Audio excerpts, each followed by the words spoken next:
trece, cum timpul trece. Văd oameni cu frică de viață, 9 din 10.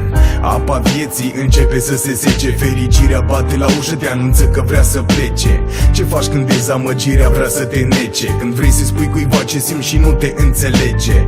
Te mai miri că nu ai prieteni și te întrebi de ce. Când tu lucrezi ca un robot de la 8 la 19. Te pricep la ceva, toți te văd un beneficiu și-ți întorc spatele atunci când le cer un serviciu. Când ai nevoie de ei, toți te lasă în pace și e dovada clară că banul și numele te face.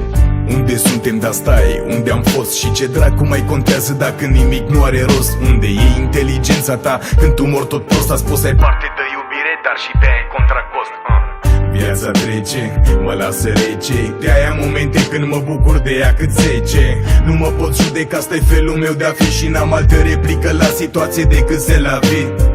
Viața trece, mă lasă rece. De-aia momente când mă bucur de ea cât 10. Nu mă pot judeca, asta-i felul meu de a fi și n-am altă replică la situație decât să la vii. Când totul merge bine și pare a se îndrepta, poate afli că prietenul tău mai târfă ca femeia ta și tot așa.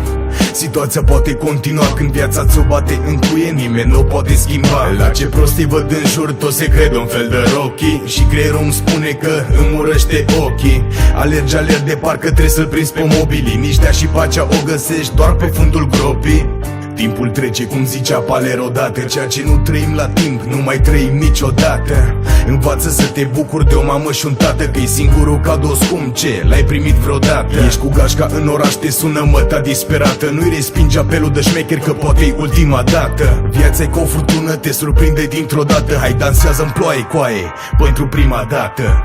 Viața trece, mă lasă rece. De-aia momente când mă bucur de ea cât 10. Nu mă pot judeca, asta-i felul meu de a fi și n-am altă replică la situație decât să la vii. Viața trece, mă lasă rece. De-aia momente când mă bucur de ea cât 10. Nu mă pot judeca, asta-i felul meu de a fi și n-am altă replică la situație decât să la vii.